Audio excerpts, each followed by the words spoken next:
الحمد لله نحمده ونستعينه ونعوذ بالله من شرور أنفسنا ومن سيئات أعمالنا من يهد الله فلا مضل له ومن يضلل فلا هادي له أشهد أن لا إله إلا الله وحده لا شريك له وأشهد أن محمدا عبده ورسوله لا نبي بعده اللهم صل وسلم على نبينا وحبيبنا وقدوتنا محمد وعلى آله وصحبه أجمعين فيا عباد الله اتقوا الله وقال الله في القرآن أعوذ بالله من الشيطان الرجيم بسم الله الرحمن الرحيم شهر رمضان الذي أنزل فيه القرآن هدى للناس وبينات من الهدى والفرقان فمن شهد منكم الشهر فليصم ومن كان مريضا أو على سفر فعدة من أيام أخر يريد الله بكم اليسر ولا يريد بكم العسر ولتكملوا العدة ولتكبروا الله على ما هداكم ولعلكم تشكرون صدق الله وصدق رسوله وبعد. Jemaah yang mulia, saya memahami bahwa satu hal penting dan menurut saya ini yang paling penting dalam tarbiyah Ramadan, pendidikan Ramadan yang insya Allah akan kita mulai besok atau lusa, karena kita masih menunggu keputusan pemerintah dalam sidang isbat tentunya. Intinya adalah pengendalian diri. Kata diri sering dibahasakan dengan nafs, jiwa. Kalau saya sering memakai dengan bahasa kerennya lah, kalau kita bilang meresetting, merefresh, merecovery diri kita. Pertanyaannya adalah, ada apa sehingga harus di-resetting, harus di-refresh dan di-recovery?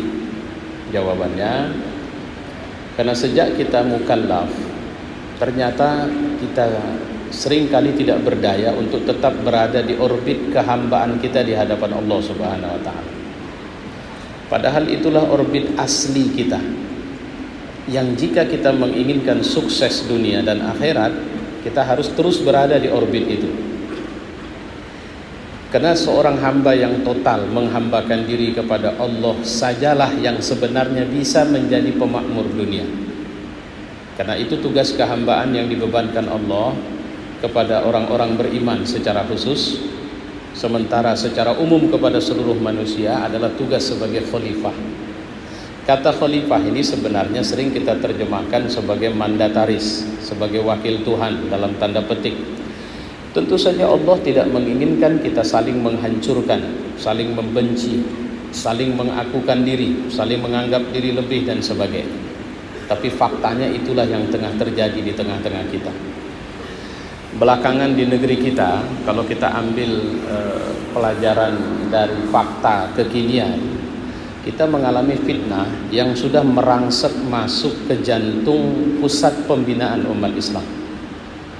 Saya melihat tidak sedikit, mohon maaf saya untuk menyampaikan ini, karena ini juga sebagai cermin untuk kita semua.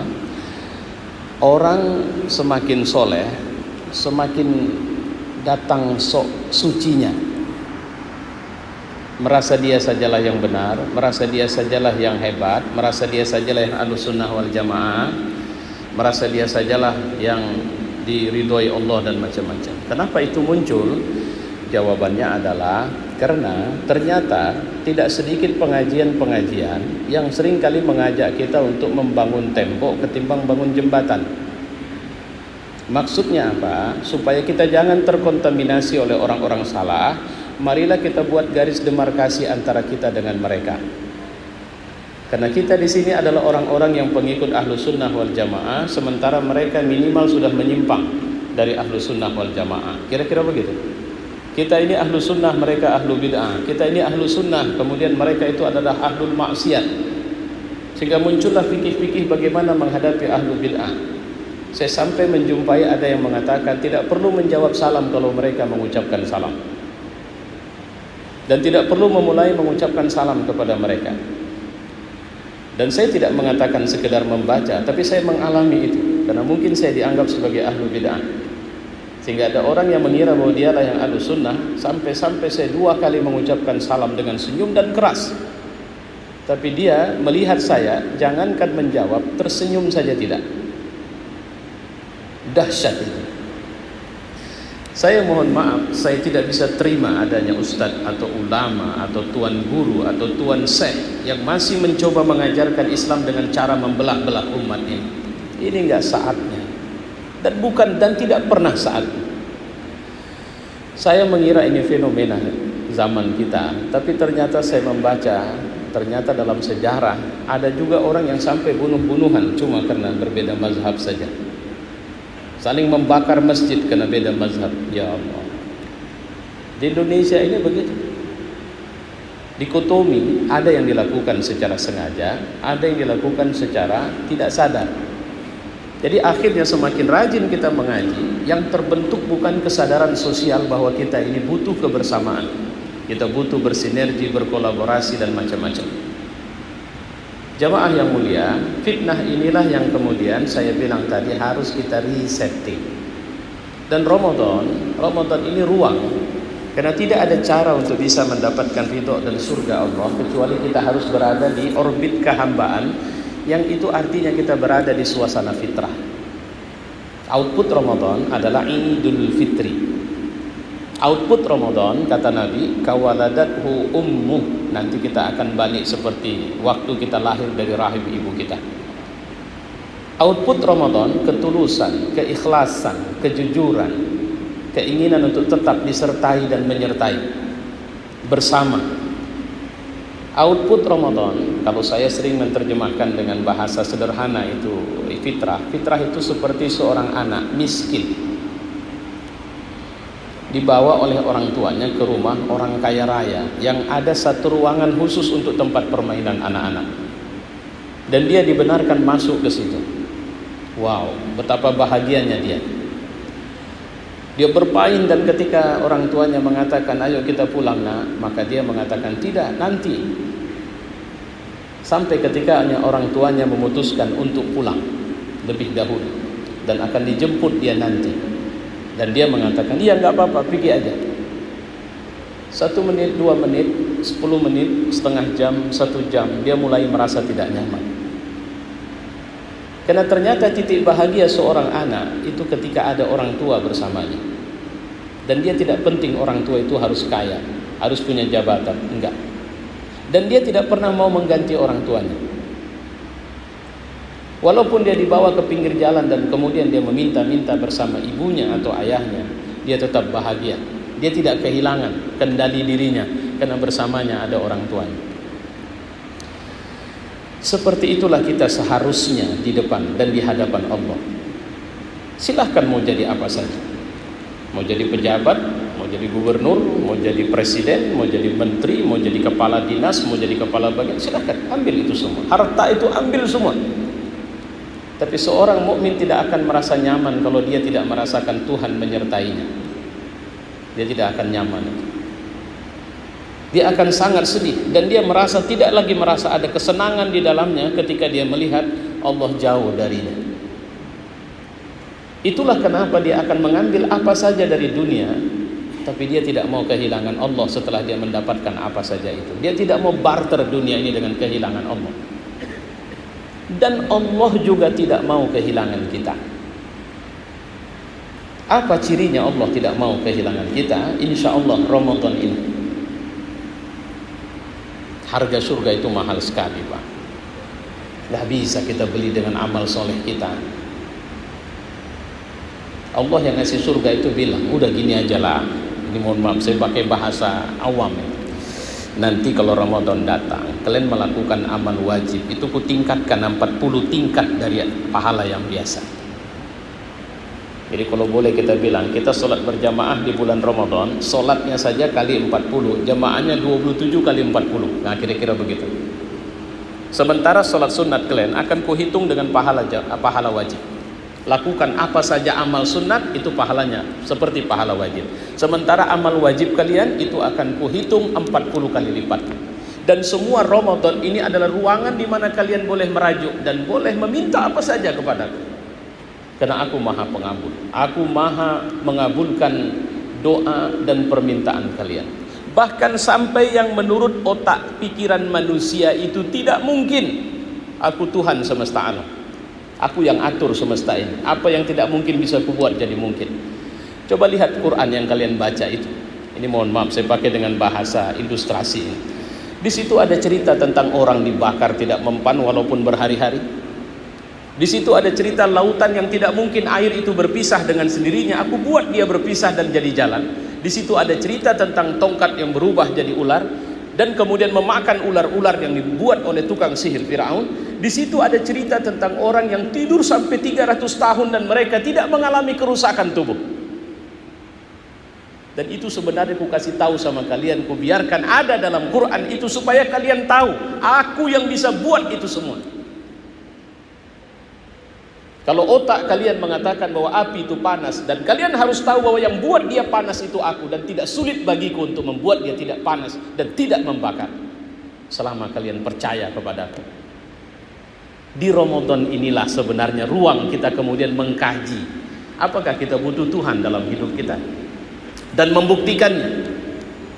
Di Ramadan ini Allah memberikan satu pelajaran serentak kepada semua orang yang berpuasa, yaitu puasa. Apa puasa? Lapar. Saya pikir banyak kita laparnya, lapar enggak benar. Nabi mengatakan kam min shaim laisa lahu min siyamihi illa al-ju' wal 'atash. Banyak orang puasa dia enggak dapat apa-apa kecuali lapar. Kenapa? Karena sahur dia sudah berencana nanti tolong buatkan ini waktu buka. Kenapa dia bisa berpuasa dengan tenang? Jawabannya sederhana, karena dia punya duit untuk bisa beli apa saja pada saat berbuka. Bahwa dia punya duit untuk bisa makan apa saja yang dia mau nanti waktu berbuka. Tapi sebenarnya pelajaran lapar itu yang diberikan Allah dalam 30 hari agar kita tahu betapa sebenarnya lapar itu bisa kita ganti untuk mendapatkan makanan walau dengan seluruh harta kita. Itu pernah ditanya oleh seorang ulama kepada, kalau saya tidak khilaf, Harun al-Rashid, seorang raja di raja. Jika kau berada di padang Sahara dan tidak ada makanan sementara kau membawa seluruh kekayaanmu dan tidak ada minuman, dan kau menemukan seseorang yang membawa satu gelas air dan dia mengatakan mau memberikan minuman itu kepadamu dengan catatan kau serahkan seluruh kekayaanmu, apakah kau akan serahkan? Maka Harun al-Rashid mengatakan, ya aku akan serahkan. Begitulah harga dunia sebenarnya, bahwa sebenarnya kekayaanmu tidak lebih dari harga segelas air di saat kau tengah kehausan. Tapi itu yang kita jarang, terlalu banyak kita tertutup oleh begitu banyak karat, debu yang membuat kita tidak pernah menyadari betapa sebenarnya dari ujung rambut sampai ujung kaki kita itu lebih dari 80-90%-nya itu tidak dalam kendali kita sendiri. Allahu Akbar. Dari tadi saya khutbah, udah berapa kali Bapak mengedipkan mata? Berapa kali tarik nafas dan hembus nafas? Tahukah Bapak sudah berapa kali jantung itu berdetak, dan atas instruksi siapa jantung itu berdetak? Seperti apa darah mengalir dalam tubuh kita? Kita nggak punya pengetahuan tentang itu. Janggut saya memutih. Kalau ditanya saya tidak mau ini putih. Tapi kenapa dia putih? Karena dia tidak tunduk kepada saya. Dia tunduk kepada pemilik semesta raya. Dia tunduk kepada Tuhan saya. Di Ramadan ini saya cuma diajari 30 hari saja. Ambil waktu untuk kemudian kau pergi ke ruang yang itu disebut dengan nafsul mutmainnah, di mana nafsumu itu nyaman bersama Allah. Kira-kira begitu menerjemahkan bebasnya. Nah jamaah yang mulia, itu bahasa lapar itu. Bayangkan kalau kita sahur tapi kemudian kita tidak tahu apa yang mau kita makan di saat berbuka, karena tidak ada uang kita, tidak ada beras, tidak ada minyak dan semuanya. Itu masih kita. Bayangkan kalau bersama kita ada anak-anak yang juga harus berbuka. Apa yang akan terjadi pada kita hari itu? Kita puasa tanpa tahu apa yang harus kita makan nanti, karena memang tidak ada makanan. Dan akhirnya kita hanya berharap belas kasihan. Kemana kita pergi? Agar anak kita bisa makan. Itulah pelajaran pertamanya sebenarnya. Kita diajari untuk jangan pernah kau kira kau bisa mendapat ridho Allah ketika kau cuma memikirkan dirimu sendiri. Allah ajari, Nabi ajari kita untuk kasih kebukaan kepada orang yang berbuka puasa. Cari orang-orang susah di bulan puasa itu, untuk kemudian perhatikan apakah mereka makan. Coba dengarkan bisikan celoteh anaknya kepada emaknya. Bisa beli sepatu ya enggak, Mak? Bisa beli tas, Mak? Bisa beli baju enggak, Mak?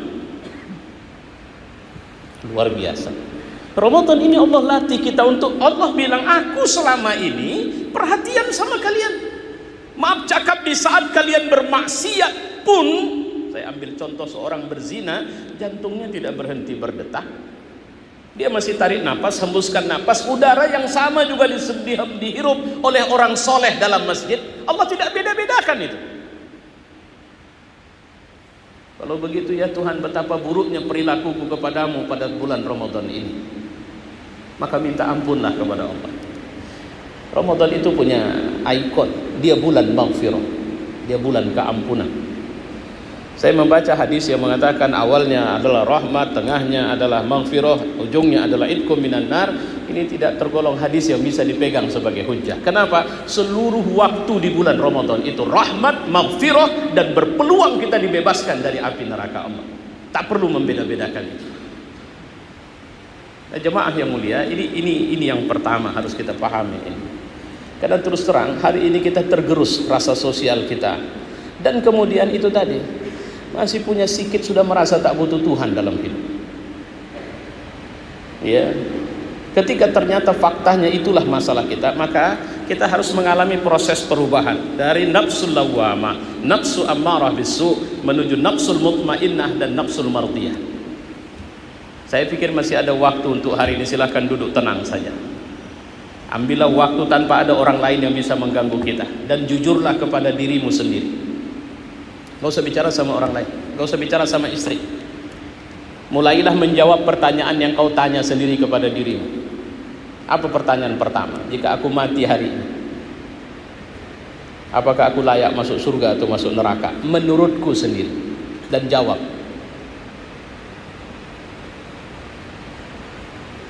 Saya menduga jawabannya masih berat.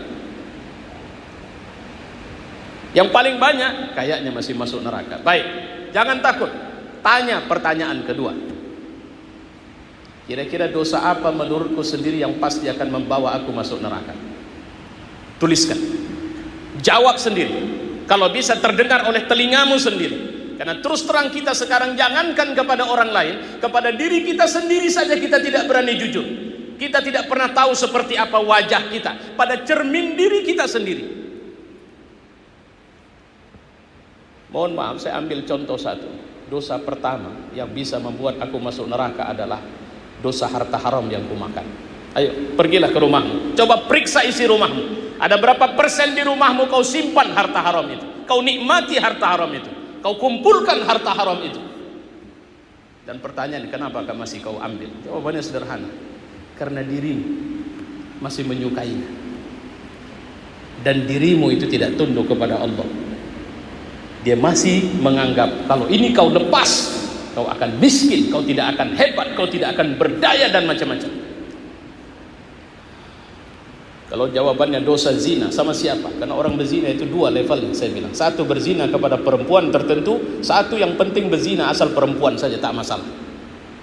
Dan coba tanya, kapan, di mana, bagaimana, kenapa? Jawab itu, jawab, bukan sekedar direnungkan, bukan, jawab, mulutmu bicara. Karena ada satu hari di mana Allah akan membuka kitab kita, dan Allah mengatakan, silahkan hisap dirimu sendiri hari ini. Itu yang harus kita lakukan. Coba bayangkan, beranikah kita melakukan itu? Kalau kita tulis, beranikah kita membaca ulang tentang catatan yang kita buat sendiri itu? Saya kira lelehan air mata akan keluar dari mata kita. Ya Tuhan, betapa buruknya aku di hadapan-Mu rupanya. Betapa kotor dan joroknya aku ya Allah. Betapa palsunya aku di hadapan begitu banyak orang sebenarnya. Apa yang kita butuhkan? Ampunan. Kalau kita butuh ampunan, Ramadan ini bulan ampunan. Minta ampunlah sebelum ajal itu datang kepada kita. Karena tidak ada hebatnya orang yang sudah meninggal dunia, dia jenazah yang tidak berdaya. Sehebat apapun, sekaya apapun, maka dia disambut tanah. Paling yang menemani nanti ular, cacing, bakteri pengurai, menghancurkan tubuh yang kemarin tidak pernah mau tunduk kepada Allah itu. Pertanyaan ketiga, apakah aku masih bisa masuk surga ya Allah? Bisa. Apa? Ya ampunan, minta ampun sama Allah. Dan kemudian pangkas semua akar yang menyebabkan kau masuk atau mungkin masuk neraka itu. Kata kuncinya adalah diri kita sendiri. Jadi bukan yang lain. Kata Nabi, orang muslim, orang mukmin itu bisa masuk surga kecuali yang tak mau. Memang yang enggan masuk surga. Illa man aba, kecuali yang memang enggan. Nah, cobalah tanya hari ini, dan masih ada peluang 30 atau 29 hari di Ramadan, jika Allah memberikan usia kepada kita, totally lakukan segala-galanya untuk merefresh kita, agar kita tahu bahwa sebenarnya dalam hidup ini kita tidak pernah bisa jauh dari Allah, bahkan di saat kita maksiat sekalipun. Fa'tabiru ya ulil absar.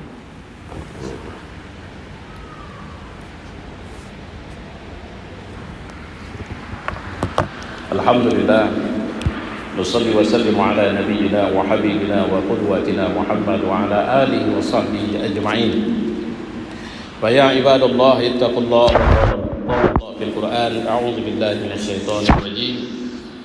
Bismillahirrahmanirrahim. Wa idza sa'alaka 'ibadi 'anni fa inni qarib ujibu da'watad da'i idza da'an falyastajibu li wal yu'minu bi la'allahum yarshudun. Sadaqallah wa sadaqa rasuluh wa ba'd.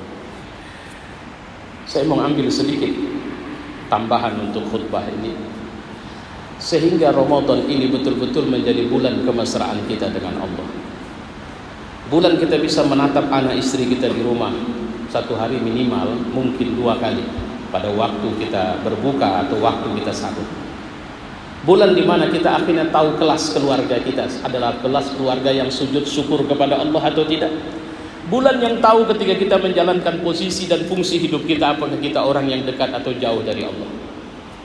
Maka saya sering mengatakan Ramadan ini bulan geladi resik calon penghuni surga.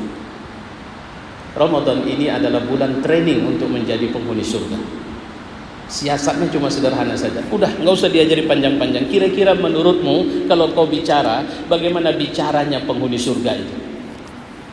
Kira-kira menurutmu kalau kau melihat, mendengar, bagaimana melihat dan mendengarnya penghuni surga? Bagaimana makan dan bagaimana bekerjanya penghuni surga itu? Jangan takut, siapapun engkau berpeluang untuk mendapatkan surga Allah Subhanahu wa ta'ala. Dan semoga Allah memberikan keberkahan kepada kita, sehingga walaupun hanya tinggal beberapa jam lagi hitungannya, atau hari, 1 hari kalau dia dalam hitungan kemungkinannya, insya Allah Allah memberi rezeki kepada kita untuk bisa beribadah di bulan Ramadan tahun ini. Wa'lam anna Allah qala fil Qur'an inna Allah malaikatahu yusalluna 'alan nabi ya ayyuhalladzina amanu sallu 'alaihi wa sallimu taslima.